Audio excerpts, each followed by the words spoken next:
who's next? Yeah, who's next? Who ride a greyhound? Welcome to the C.L.I.M.B. This is a show dedicated to helping singers, songwriters, and indie artists like you create leverage in the music business. As a matter of fact, that's what the C.L.I.M.B means, C.L.I.M.B, creating leverage in the music business. We put this together because we want you to win. This podcast exists because we have strategies that will help you move forward in your career. I want to introduce you to my co-host, Mr. Brent Baxter. Brent is an award-winning hit songwriter with cuts by Alan Jackson, Randy Travis, Lady Antebellum, Joe Nichols, and more. He also helps songwriters turn pro by teaching the art, the craft, and what I love, the business of songwriting. You can find Brent very easily at songwritingpro.com. Once again, that's songwritingpro.com. Hey, and I would like to introduce you to my co-host, Johnny Dwinell. Johnny owns Daredevil Production. It's an innovative artist development company. Basically, they help you find your sound, and they help you find your audience. Not bad. Two things that artists could use. So not only do they develop and improve your artistry, they also grow and monetize your fan base, creating cash flow. Daredevil. I never know if you're going to chime in with something or not. Anyway, Daredevil has worked with multi-platinum artists like Colin Ray, Tracy Lawrence, Ty Herndon, and Andy Griggs, just to name a few. You can find Johnny at daredevilproduction.com. That's production, singular, no S, because there's only one. Doctor, PhD, in stuff. And stuff. And cocktails. Yes, I can. Johnny. I am a doctor in cocktails, but I am not a doctor of anything else. That's my baby sister. She's the physician, not me. Not me, not at all. I don't pretend. I don't try to put that forward. But how you doing, brother? You good? All right. Yeah, I'm good. I'm loopy. I'm a little loopy, too. It's been crazy a long day, a good day, a blessed day, but a long day. So, man, we're going to talk about regrets today. Yes, we're going to talk about a couple of my regrets, and hopefully they will help you avoid some of your own. This is not like confession time. Johnny, it's been 1 week since my last podcast. And hold on, wait. 3 Hail Marys and 2 Our Fathers. There we go. Is that the wrong? No? I have no idea because I'm not Catholic. Okay. I don't know how that works. Just throwing that out there. I have no idea. So anyway, we're going to talk about something you might regret, and we're going to try and help you avoid that. So this episode is you'll regret not bringing this to your next co-write. Ooh, it's a mystery. What could it be? Yep. What could it be? What could it be? All right. A pick? I got my pen ready. All right. You clicking? No, you still don't have a clicker. I don't have a clicker. I'm not that cool. I'm not in that club. I'm not in the click. I'm just trying to put it down and not click it while we're talking because I will annoy people. But anyway. So first, let me tell you the tale of 2 co-writes. All right. Both from my early quote unquote pro days, when I was starting to get paid for this. First, let's go with a bad co-write. You want to hear? I want to hear. Come on, gather around. Sit by the fireplace. Tell us a story, Uncle Brent. Let me tell you about a fail. Okay. So we're coming down from the mountaintop. Okay. So I was signed by Major Bob Music at the time, and Monday Morning Church had just recently been a top 5 country hit for Alan Jackson. I know. So you're hot. You're hot. Like a sad lesson, but it is. So, in spite of having a publishing deal and a hit under my belt, I was still pretty much a newbie, still trying to figure things out. Okay. I mean, I still feel that way, to be honest. So don't tell anybody. But anyway, Major Bob hooked me up to co-write with this legit hit songwriter. This guy's had a lot of cuts and hits to his credit, and I was honored to be in the room with this person. So we met at his publishing company on Music Row. So after a little chit chat, he got that familiar look on his face, and we all know it. It's the one that is followed by, "So, you got any ideas?" No, I really didn't. Chew. Didn't really have any ideas that day. I mean, I had a bunch of hooks and some ideas ish, but nothing great, right? So nothing I was busting a gut to write. And yeah, I said busting a gut. And apparently I didn't have anything that impressed him either. Okay, so I threw out several shoulder shruggers. You throw it out and that kind of shrug their shoulder. And finally he said, "Man, we need an idea like that Monday Morning Church." Well, too bad. I must have left my stack of Monday morning church ideas at home because I didn't have any more. At least none that was framed up and ready to go, right? So we chatted some more. We eventually moved out to the porch where he smoked a cigarette, and I watched my hopes of making a good impression going up and smoked too. And eventually we called it a day. So we called it a day. I called it a failure of preparation on my part because we've never written again. I mean, for me, I was just kind of embarrassed and in no hurry to risk, that kind of embarrassment again. Like, okay, well, I just won't try again. It was a fail. Let me tell you about a good co-write. All right, so I met Byron Hill at Chad Green's ASCAP Country Workshop. And if I remember correctly, it was Carla Wallace at Big Yellow Dog Music that also helped connect me and Byron.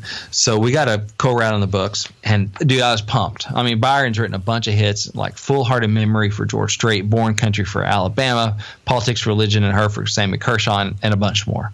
So he's legit, right? Yeah. I'm like, cool, I love this stuff. So I did my homework. I pulled together several ideas and lyrics that I thought he'd like. Studied the kind of stuff he does. Okay, what does he like? What does he not like? Okay, I'm going to go with this. So I really want to make a good impression on him. I did not want a repeat of that bad co-write experience. Did not want that again. So when Byron asked, so, got any ideas? I was like, yes, I do. Take a big breath and hold on. Yeah, here we go. Let me slide this across the table for you. And he ended up loving a lyric sketch that I brought him called Ring on the Bar.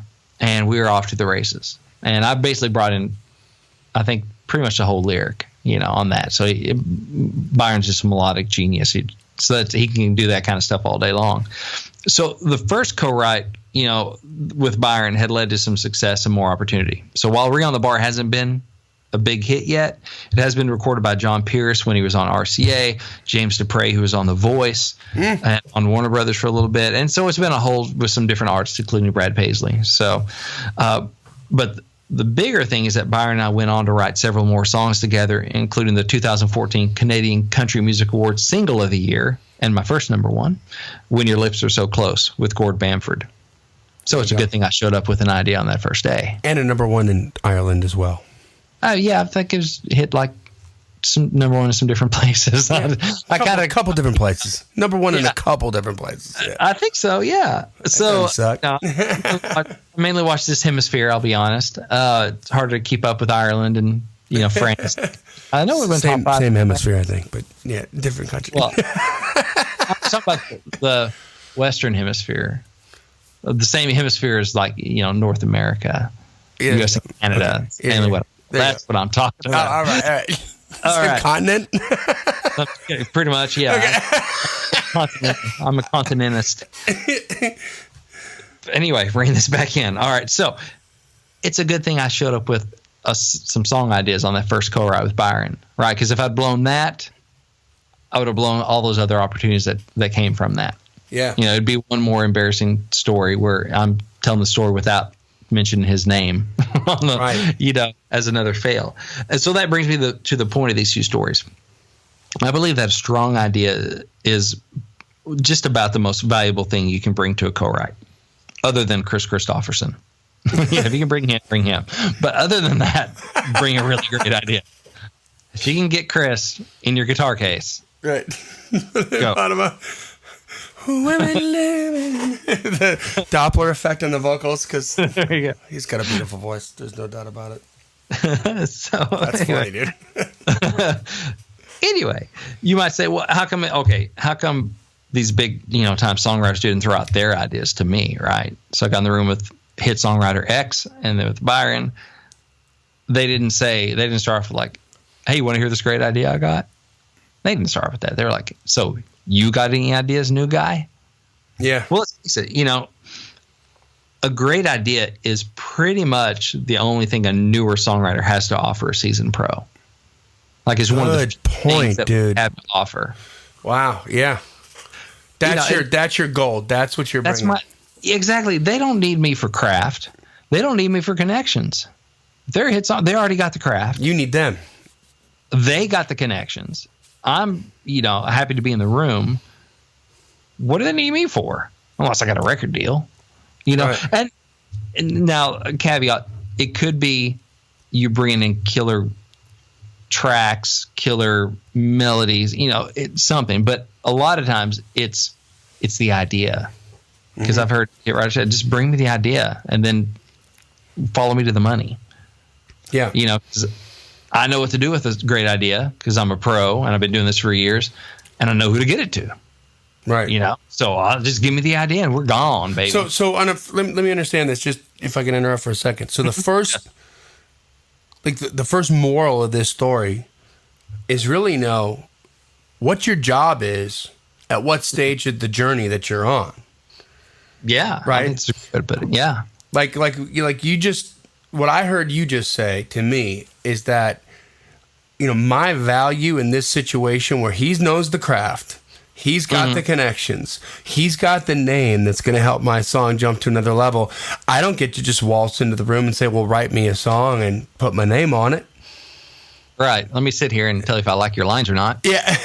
No, I got to inspire him. I got to get his juices flowing, like his creative thing blowing up. And then that's going to turn into something that's, number one, going to be a beautiful relationship, hopefully be a beautiful song and maybe make some money. But like, as you said, in the case of Byron Hill, turned into a couple more songwrites, which ended up being a number one.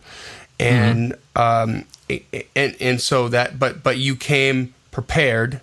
And knowing what your job was in that function right there. My job is to set him up to do his thing. He's going to set him up to do, and know what his thing is, right? Oh, yeah. Exactly. I want to make his day a good day and an easy day, Right.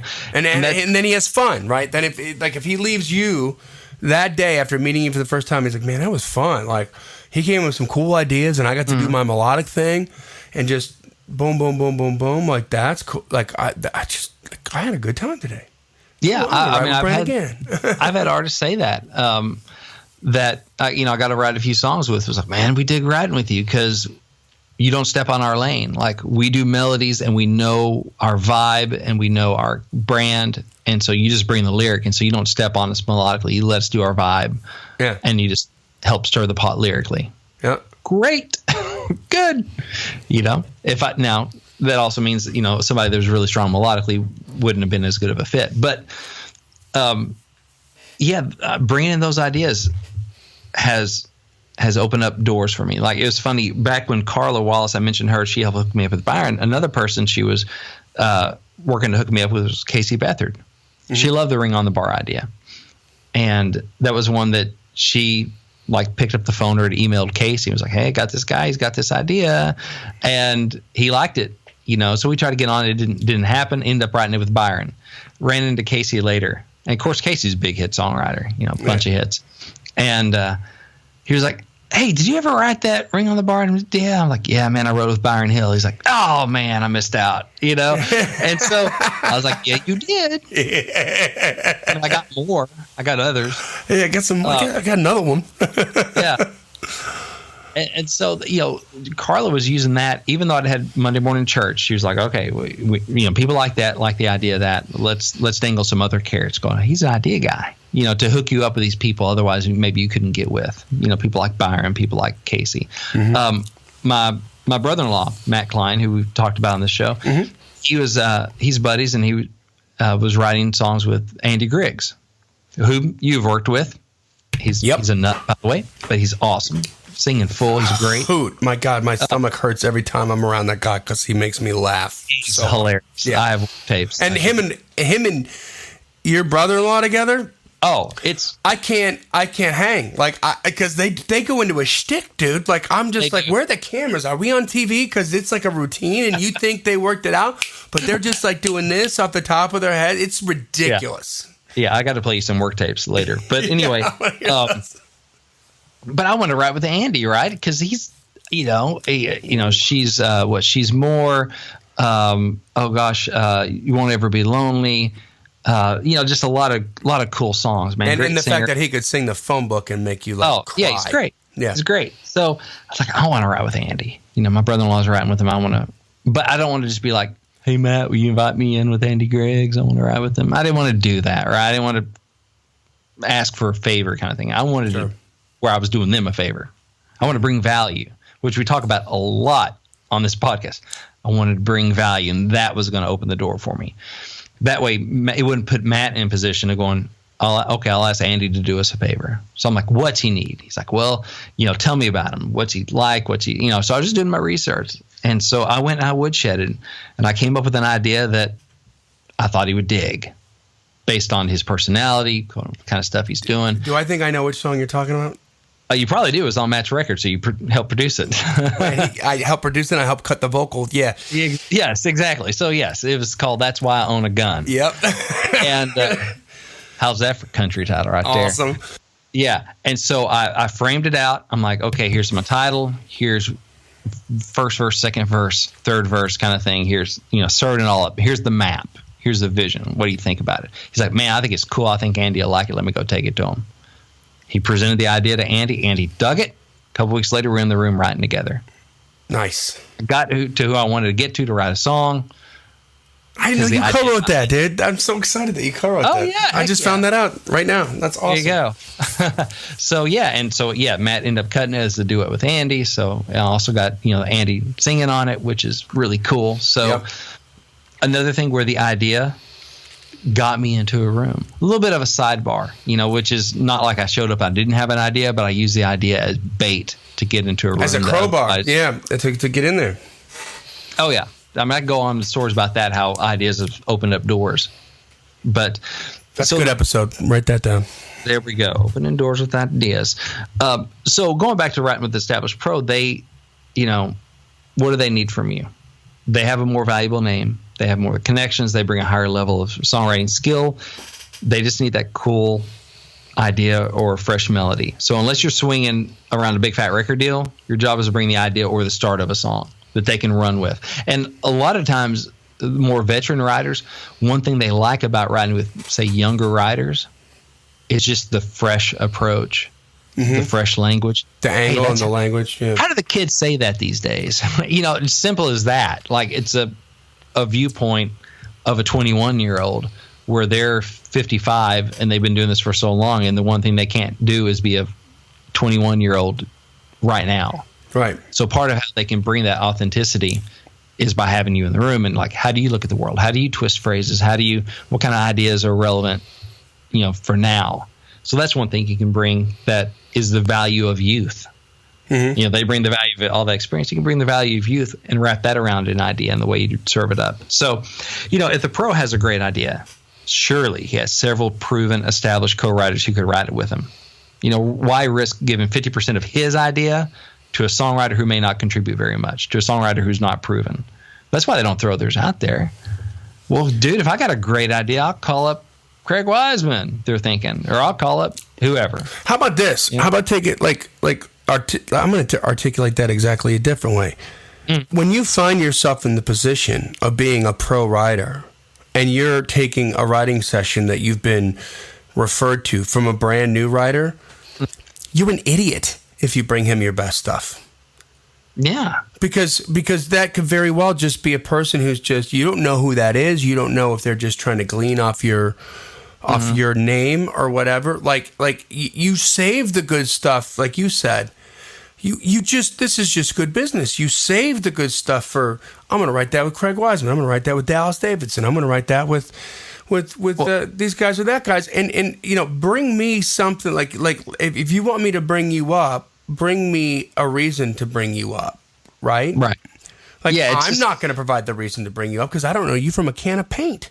Well, that, and if you're more of the unknown quantity in the room, I'm a believer in setting your co-writer up to succeed, setting them up to do what they do best. Yeah. So, I didn't bring a melody to Byron Hill. I brought him a lyric, so he could put a great melody. I mean, he's a good lyricist too, but melody is really do that all day long. Right. So this pro writer may not know what your thing is, where your gold is buried. Yep. So he's not going to bring you an idea that, if he has a vision for it, like, oh, this would be a great Dallas Davidson thing. This would be a great Shane McAnally thing. Mm-hmm. Well, good. I know to go to them for their particular thing. What they do is different. And so if I want this thing, I want to take this idea because to him. By the way, because you can research that, right? So know from a new songwriter position, they don't have any. They're going to do their research on you, but what research can they get is there to do? Yeah. Right. So they may not know exactly what it is you do, and they may have heard co-writes, but they don't really know what you do. And so therefore, if I throw out an idea, and I've had this before, I've thrown out an idea that wasn't right for that particular co-write. Like it wasn't right for the people in the room. They dug it. They thought it was a cool idea, so we wrote it, but it wasn't as cool as it could have been. Yeah. You know, and it's like, oh, why did I, say that title? I should have saved it for, a different set of people. And the people I was writing that particular song with, very talented, successful, have gotten cuts. So it's not because they're bad writers. They just weren't the right flavor. Let me ask you a question. Halfway, when was it during that write when you realized I should have pitched this idea to so-and-so? Because it was during the write, wasn't it? No, it was the second after I said the hook. Really? Because you're throwing out ideas, and the entertainer in me got the better of me. I'm like, they're going to think this is hilarious. And I threw it out, and danged if they didn't go, we're writing that. And then I couldn't say no. You couldn't get the crap back on the horse at that point. Yeah. So it was even before we started writing. I was like, oh, crap. Why did I? Fair enough. We have all these other ideas would be perfect for them. I throw out this one, which is not for them. It's barely for me. I need someone in the room that can, pull it off. I can't even.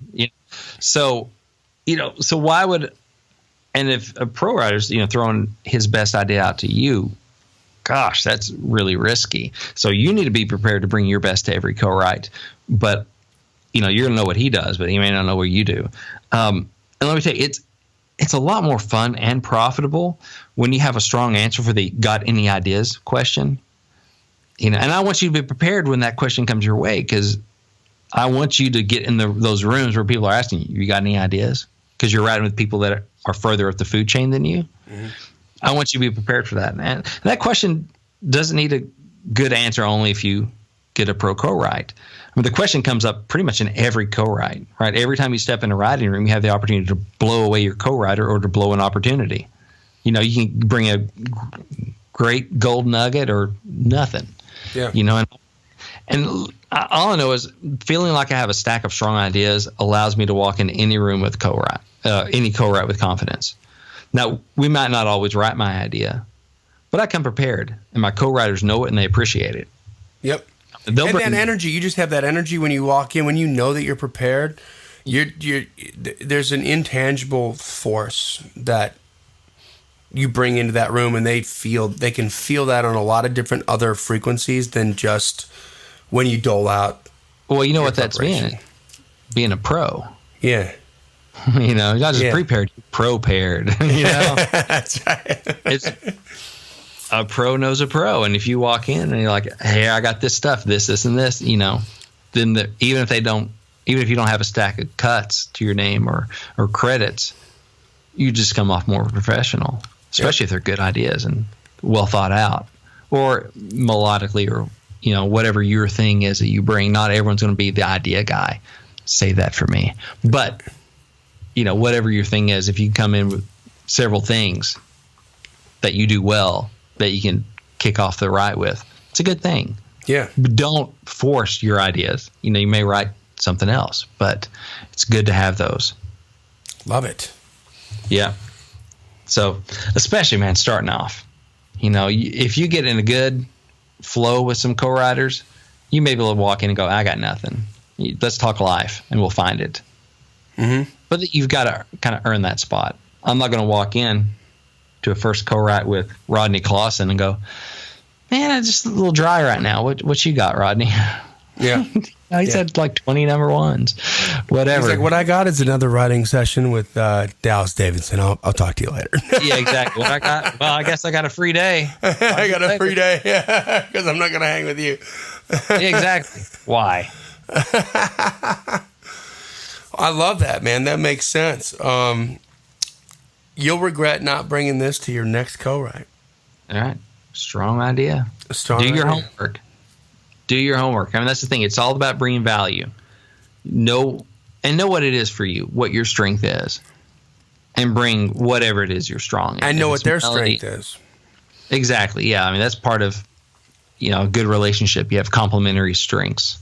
I try to do that as much as possible when I'm setting up rights for my artists. Like if I'm bringing you in as a lyricist, I don't want to bring in another lyricist. I want to bring in a melody person, and try to make sure that the pairing, it's like a fine wine with a meat, right? Like, right. I want to make sure it's all going to work together.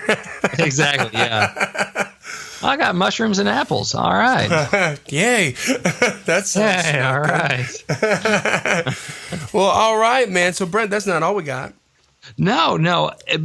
While this is a topic, and I said I want you to have that confidence, and I want you to get positive results too. So I want your co-writers to be glad they showed up with you to write. And I don't want you to have to go through all the years of trial and error and the occasional embarrassing co-write like I did. So I have a free video training for you guys, and it's called findinggreatsongideas.com. Oh, and it's no charge. No charge. It's free. It's an hour of me diving in with a small group of students, other songwriters, and revealing techniques that I use to generate song ideas, techniques that you can use to get results, to come up with more and better song ideas. So findinggreatsongideas.com. Go there. Tell me where to send the link. I'll send it to you. You get an hour video training from me and a group. You get hear the interaction and stuff, and help you. You still got to do the work. I don't just list great song ideas for an hour. I'm not going to write your songs for you. Exactly. I'm not giving you a fish. I'm trying to teach you how to fish. That's right. So definitely check it out. People have been getting good results from it. I know people, use it. I had somebody, he emailed me the other day. He's one of the guys in the Songwriting Pro community. And he's like, man, I was looking through some old stuff, some brainstorming stuff. And I saw this thing and I thought, oh, must have been one of the examples or something that Brent used in one of his, in one of the classes or whatever. He goes, and I looked at it a little bit further. It's like, no, that's something I came up with in one of your exercises. Sweet.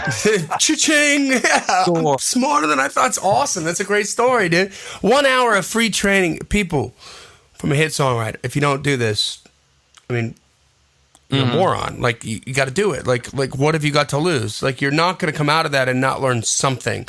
Even if you know everything, you're going to get validation. Like, I'm on the right track. And you're probably most likely going to pick up a whole bunch of stuff that's going to be beneficial to your career. So, fantastic.